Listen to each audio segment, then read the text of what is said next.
Hello everyone, welcome back to the channel. तो दोस्तों, आज मेरा एग्ज़ाम एसबीआई क्लर्क मेंस का फर्स्ट शिफ्ट में था। तो मैं आपको पहले अपने अटैम्प्ट्स बता देता हूँ। मेरे अटैम्प्ट्स क्या क्या रहे। सब्जेक्ट वाइज मैं बताता हूँ। मैंने जीए में किए 36, इंग्लिश में मैं किया 34, मैथ्स में मेरे अटैम्प्ट 16 हैं और रीजनिंग में 21। ओवरऑल मेरे टोटल अटैम्प्ट्स रहे 107।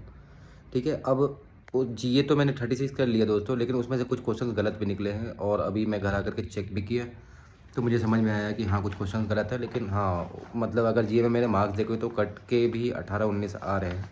तो बाकी देखते हैं और मैं क्वेश्चन बताता हूँ आप लोगों को क्या क्या आए थे। तो जीए में देखते हैं कि क्या क्या आए थे। और कुछ क्वेश्चन में मुझे भी डाउट है दोस्तों, तो आप मुझे ये बता सकते हो कि इसका आंसर एग्जैक्ट क्या होगा। तो अभी मैं डिस्कस करूँगा कि हाँ, इस क्वेश्चन में डाउट है, तो प्लीज़ मुझे बताना आप लोग। ओके। तो देखो, एक क्वेश्चन आया था कोविड-19 रिलेटेड स्ट्रेस एक्सपर्ट कमेटी का हेड किसको बनाया गया था। तो केवी कामत को बनाया गया था। ये वाला आंसर मेरा सही है।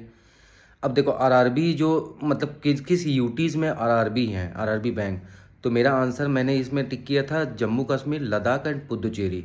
ठीक है। तो ये 3 मैंने टिक किया था क्योंकि इसमें 5 दिए हुए थे, तो आपको कोई 3 बताना था। सो इस तरह से ही था आई थिंक। और मॉनेटरी अथॉरिटी ऑफ सिंगापुर कौन से बैंक ने अप्लाई किया था। तो एचडीएफसी बैंक ने किया था। मेरा आंसर एचडीएफसी है। और आप ये मुझे बताना कि क्या सही क्या गलत है, प्लीज़ बताना दोस्तों। और आरईसी लिमिटेड ने मतलब क्या किया, हाँ, जैपनीज येन ग्रीन बॉन्ड जो साइन किया था। तो ये क्वेश्चंस भी हम लोग पढ़े हुए थे। तो कितने कितने साल के लिए किया था। तो 5 साल, 5.25 ईयर्स और 10 ईयर्स। तो ये वाला क्वेश्चन भी मैंने कर लिया। और एक फॉरेन बैंक ने जो मतलब ऑफशोर जो लैंडिंग की है इंडिया के लिए, तो कौन सा बैंक था। तो वो एचएसबीसी था। इसका आंसर मैंने एचएसबीसी लगाया। एक क्वेश्चन आया था डीआरडीओ का रॉकेट जो लॉन्चर था उसका नाम क्या था। तो पिनाका था। ये सब क्वेश्चन हम लोग पढ़े हुए हैं दोस्तों। और जो भी रिवीजन सीरीज में करवाया था उसमें से मुझे नहीं लगता है कि एटलीस्ट 15 to 20 क्वेश्चन तो आए ही थे। एक क्वेश्चन था इरिडा ने एमओयू किस बैंक के साथ किया था, मतलब फॉर बैंक अंडर राइटिंग। तो इसका आंसर पीएनबी है, लेकिन मैंने मार दिया था इसमें कैनरा बैंक। तो मेरा ये क्वेश्चन गलत हो गया। एक एमपी लेड स्कीम से क्वेश्चन आया था। तो उसमें एमपी लेड स्कीम में 5 करोड़ रुपए सारे एमपीज को दिया जाएगा। यही पढ़े थे हम लोग। और डीपीआईटी का एक क्वेश्चन था, उसमें बताया था कि टॉप अचीवर, बेस्ट परफॉर्मर, इस तरह से करके। तो बिगिनर तो कुछ नहीं होता है। मैंने बिगिनर कभी देखा ही नहीं था, तो मैंने बिगिनर उसमें टिप कर दिया क्योंकि उसमें पूछा था विच इज़ नॉट। और एसबीआई ने बेजल 3 बॉन्ड लॉन्च किया था। तो उसका क्या मतलब साइज़ था। तो 5000 करोड़। ठीक है, मैंने 5000 करोड़ ही मारा है इसमें क्योंकि ये पढ़ा हुआ था। एक क्वेश्चन था दोस्तों, ये हेनले डार्क स्काई रिजर्व। और मेरे को ये कन्फ्यूजन है कि पार्क पूछा था या रिजर्व पूछा था, लेकिन मैं इसमें गलत ही आंसर करके आया हूँ। मैंने अरुणाचल प्रदेश मार दिया, जबकि आंसर था लद्दाख इसका। ओके। और एनपीए कितना था सितंबर टू दिसंबर। तो हम लोगों ने ये क्वेश्चन किया हुआ था। तो 3.2% था। ओके। और सेबी किस को कंट्रोल करता है, और इसमें ये पूछा था किसको कंट्रोल नहीं करता है। तो मुझे लगता है ये कि ये क्रेडिट रेटिंग एजेंसीज करके थी जिसको आरबीआई रेगुलेट करता है। तो मैंने वो ऑप्शन टिक कर दिया। और एक कह रहा था कि ईवे बिल आपको कितने अमाउंट से ऊपर या कितने अमाउंट के बाद बनाना पड़ता है। तो 50,000 रुपये। और गूगल पे ने एनपीसीआई के साथ टाई अप किया था। क्योंकि ग्लोबली किसको, यूपीआई को बढ़ावा देने के लिए। एक क्वेश्चन में डाउट है दोस्तों कि इन ऑपरेटिव अकाउंट किसको कहते हैं। तो मैंने इसमें तो 1 साल मारा है, लेकिन मैं घर आकर के चेक किया तो आरबीआई ने अभी मतलब नया गाइडलाइंस लाया। तो उसमें कह रहा है कि आपका 2 साल तक अगर कोई मतलब अकाउंट मतलब सेल्फ इंड्यूस ट्रांजेक्शन नहीं हुआ है, और तो उसको मतलब इन ऑपरेटिव कह देते हैं। तो ये आंसर मेरा लगता है मुझे गलत ही हो गया, क्योंकि इसमें आंसर 2 साल होना चाहिए। और बाकी आप मुझे बताना कि राइट आंसर क्या है इसका। एक था क्लासिकल लैंग्वेज मतलब न्यू नेशनल एजुकेशन पॉलिसी के उस पर। तो उसमें मैंने संस्कृत लगा दिया दोस्तों, लेकिन होगा बंगाली आंसर एक्चुअली में। और एक था जो मतलब किसी का फेस यूज़ करके आप अभी मतलब न्यूज़ में भी आया था कि कोई एक्ट्रेस वगैरह का मतलब एक एआई के थ्रू मतलब पिक्चर ला करके तो उसको अपलोड कर दिया गया था। तो उसके लिए मुझे लगता है डीप क्लोनिंग करके ये आंसर होगा। बाकी ऑप्शन में क्या क्या थे मुझे तो नहीं पता, लेकिन मैंने हाँ डीप क्लोनिंग इस तरह से जो ऑप्शन था मैंने वही कर दिया। एक लिबरलाइज्ड रेमिटेंस स्कीम। तो उसमें क्या होगा, जो भी प्राइवेट आप अगर ट्रिप पे जा रहे हो घूमने के लिए, तो नेपाल और भूटान तो उसमें नहीं होगा। तो ये क्वेश्चन भी मैंने कर लिया था। एक क्वेश्चन था कोई स्पोर्ट्स पर्सन थी, कोई मुखर्जी करके ना, और वो कौन से स्पोर्ट्स से थी, तो मैंने आर्चरी मार दिया, लेकिन आर्चरी नहीं होगा, ये टेबल टेनिस होगा आई थिंक। और tenure of board of directors of RBI, तो ये 4 साल होगा। और आरबीआई ने अनक्लेम डिपॉजिट के लिए कौन सा पोर्टल बनाया था, तो उद्गम पोर्टल बनाया था, ये भी आप लोगों को बताया हूँ। UPI limit for IPO subscription, तो 5 लाख रुपए इसको कर दिया गया था। ओके, हॉस्पिटल्स वगैरह के लिए भी कर दिया था 5 लाख। और domestically systematically important insurance company कौन कौन सी है, तो जीआईसी, एलआईसी, NIACL, ये 3 कंपनीज है, ये तो सबको पता होगा। एक पूछ रहा था राम मंदिर का कौन सा स्टाइल का स्ट्रक्चर है, तो ये नागर स्टाइल था आई थिंक, ये भी सही है मेरा। एक क्वेश्चन आया था डी लैब्स का, कि डी लैब्स में हैदराबाद ने किसके किसके साथ टाई अप किया था, तो ये किया था यूनियन बैंक और RBIH, मतलब रिजर्व बैंक इनोवेशन हब। ये क्वेश्चन तो बहुत अच्छे से याद है, इसका ऑप्शन मैं ढूंढ रहा था यूनियन बैंक कहाँ पे। एक क्वेश्चन और आया था अर्जेंटीना का के साथ जो लिथियम आयन के लिए जो टाई अप किया है, तो कौन, खनिज विद्युत, जो मतलब काबिल है उसका आंसर, वो भी मैं काबिल देख रहा था कि काबिल कहीं पे मिल जाए, तो काबिल मिल गया।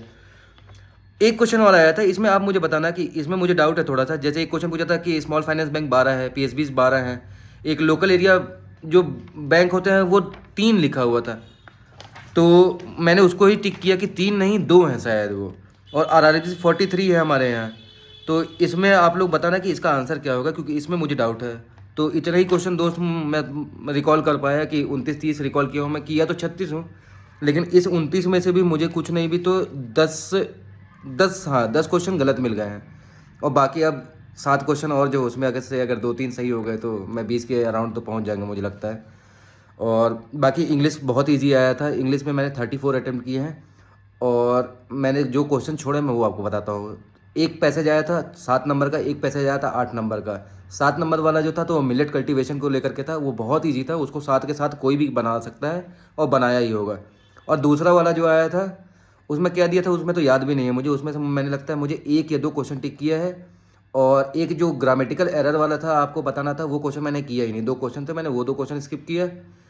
और इसमें से मैंने कितने क्वेश्चन नहीं किए, तो 4 क्वेश्चन इस पैसेज में से नहीं किया। एक क्वेश्चन मैंने टिक कर दिया था, और वो भी 4 लाइन पढ़ के मैंने टिक कर दिया, अब वो गलत हो सही हो। मुझे लगता है 20 के अराउंड मेरे मार्क्स 22 आना चाहिए इंग्लिश में भी। मैथ्स में मैंने 16 अटैम्प्ट किए दोस्तों। एक DI में बनाया था, वो क्या DI थी, हाँ वो DI थी एक्स था संडे को, मंडे को था 20%, ट्यूसडे को था आपका 1.25x, वेनसडे को था 23% एंड थर्सडे को था Y%। और उसमें बताया तो संडे और ट्यूसडे का डिफरेंस था 12, तो 1.5x माइनस आप x करोगे तो 0.25x की वैल्यू आ रही थी आपकी 12। तो इसका मतलब था कि 15%, मतलब 60 आ रही थी वैल्यू उसकी, हाँ ऊपर वाले की, मतलब संडे की वैल्यू 60 आ रही थी, और 48 आ रही थी संडे वाले की वैल्यू, और ट्यूसडे वाले की वैल्यू आ रही थी आपकी 60। तो जो थर्सडे था, और टोटल दिया था 400, तो अगर आप सबको ऐड करके निकालोगे तो 120 आ जा रही थी थर्सडे की वैल्यू। उसके बाद बहुत ईजी हो गया था क्वेश्चन सॉल्व करना, तो वो DI बन गई। नंबर सीरीज आया था यार, 4 से 5 आए थे वो, तो मुझे लगता है वो मैंने सारे कर लिए नंबर सीरीज, रॉन्ग भी थे, मिसिंग भी थे, उसी में इंक्लूडेड दोनों थे। और क्या किया, और बाकी मिसलेनियस, हाँ आपके सिंप्लीफिकेशन के भी 3-4 क्वेश्चन आए थे तो वो भी कर लिया, और कुछ क्वेश्चन थे Q1 Q2 तो वो भी किया हूँ। तो 16 ही हो पाए थे, और 200 में टाइम ख़त्म हो गया। फिर मैं रीजनिंग में आया, तो रीजनिंग में स्टार्टिंग से ही मैं पहले क्वेश्चन से स्टार्ट किया, क्योंकि क्रिटिकल रीजनिंग मिले थे और जो कि काफ़ी ईजी भी थी। और उसके बाद फिर मैं किया हूँ आपका ये स्टेटमेंट 1 स्टेटमेंट 2 डेटा सफिशियंसी की क्वेश्चन किया हूँ। स्लॉक्स आए थे 3, वो मैंने तीनों किए। कोडेड स्लॉग, ये हाँ कोडेड ही बोलेंगे उसको, रिवर्स स्लॉग कह लो, कोडेड कह लो। कोडेड इनइक्वालिटी आई थी, इनइक्वालिटी सिंपल आई थी, वो भी 3 क्वेश्चन, वो भी कर लिया। 3-3 6 ये हो गए। एक आया था कि 13 फ्लोर है और 9 लोग बैठे हुए हैं, तो वो भी 2 पॉसिबिलिटी बन रही थी, और आंसर समझ में नहीं आ रहा था। जब क्वेश्चन पे गए हैं तो समझ में आया कि कौन सा आपका पजल सही है, उस बेसिस पे आंसर हो गया था। और सबसे नीचे ई बैठ रहा था, यही चीज़ याद है मुझे। आप बताना आपका अगर वो पजल आप बनाए हो तो क्या कैसा रहा। वो पजल बन गई थी।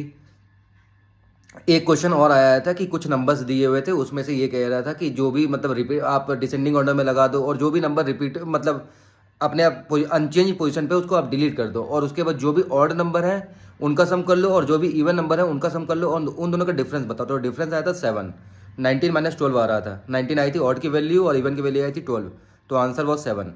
ठीक है, ये क्वेश्चन हो गया। और और तो मुझे याद नहीं आ रहा है, याद करने दो, बताता हूँ। इनइक्वालिटी, ये हो गया, ये हो गया। हाँ, इतने ही थे, मतलब 21 क्वेश्चन बनाए हो दोस्तों, तो एक दो इक्का दुक्का। हाँ, आपके क्रिटिकल रीजनिंग के भी क्वेश्चन काफ़ी थे, तो जो उसमें स्टेटमेंट 1 स्टेटमेंट 2 दिया हुआ है। अब इसमें से बता रहे इन्फरेंस निकालो, कोई कुछ एजेंशन वाले क्वेश्चन थे, और कुछ ऐसा था कि इसका कॉज क्या होगा या फिर इसका इफेक्ट क्या होगा, तो उस तरह से क्वेश्चन थे। तो मैंने टोटल 21 किया। एक पजल वो थी जो ब्लड रिलेशन बेस्ड थी और उनको लीनियर बैठाना था। 7 मिनट मेरे पास बचा था, मुझे लगा ये पजल छोटी है, आई कैन अटेम्प्ट इट, कोशिश करता हूँ बनाने की। बन तो गया था दोस्तों, ऑलमोस्ट बन गया था, लेकिन टाइम खत्म हो गया। तो अगर वो पजल बन जाती मेरी, तो मुझे लगता है 4-5 और क्वेश्चन हो जाते, तो काफ़ी अच्छे अटेम्प्ट हो जाते। लेकिन मुझे लगता है कि अभी भी अटेम्प्ट ख़राब नहीं है, 106 107 अटेम्प्ट हैं। और जहाँ तक मैंने कैलकुलेट किया है अपने मार्क्स, तो 75 to 80 आ रहे हैं दोस्तों। और मैंने राजस्थान से फॉर्म डाला है। अब बाकी जो स्कोर कार्ड आएगा तो वही पता चलेगा कि क्या हुआ क्या नहीं। और आशा करता हूँ कि आप लोगों के भी एग्ज़ाम अच्छे गए होंगे, और जिन लोगों ने भी एग्ज़ाम दिया है वो प्लीज़ अपना आप मतलब बताना है आपने कितने अटैम्प्ट्स किए हैं और आपकी एक्यूरेसी क्या लगती है आपको। और जो क्वेश्चंस में आपको डाउट होंगे, प्लीज़ कमेंट सेक्शन में मतलब उसको क्लियर करेंगे हम लोग। आप लोग बताना कि क्या आप किए हो, और कौन सा क्वेश्चन जो भी मैं आप में से पूछा हूँ जिसका डाउट है मुझे, तो प्लीज़ उसका आंसर करना। ठीक है दोस्तों। और जिनका भी एग्ज़ाम है 4 तारीख को, अगर वो चाहते हैं कि मैं करंट अफेयर्स के और भी क्लासेस बनाऊँ, रिविज़न सीरीज़ लाऊँ, तो अब तो टाइम मिल गया है आप लोगों को। अभी 7 से 8 दिन है, आप 7 दिन तो हैं ही एटलीस्ट। तो मैं और अच्छे से रिवाइज़ करवा सकता हूँ। अगर आप चाहते हो कि मैं वीडियो बनाऊँ, तो आप प्लीज़ मुझे बताना। और दोस्तों, मैं ये तो ज़रूर बोलूँगा कि मैं जो भी क्लासेस लेकर के आया था, एटलीस्ट उसमें से 15 से 20 क्वेश्चन आए थे। और ये देख करके बहुत अच्छा लगा कि जो भी मुझसे रिवीजन करके गया होगा, मैं ये नहीं कह रहा हूँ कि किसी का नहीं आया होगा, सारे टीचर्स के आए होंगे, लेकिन हम लोगों ने रिवीजन इतने अच्छे से किया था कि क्वेश्चन देख करके आपको आंसर पता है और आप सीधा ऑप्शन में वो आंसर ढूंढ रहे हो। तो ये चीज़ मुझे बहुत अच्छी लगी, और मैंने भी फर्स्ट टाइम ऐसा किया। तो मेरा जीए सेक्शन इस बार अच्छा चला गया यार। हर साल मेरा जीए की वजह से सिलेक्शन नहीं होता था, और इस बार देखते क्या होता है। लास्ट ईयर से तो एटलीस्ट मेरे 14-15 नंबर ऊपर आने वाले हैं। अब बाकी देखते हैं दोस्तों। तो ठीक है, thank you and have a nice day.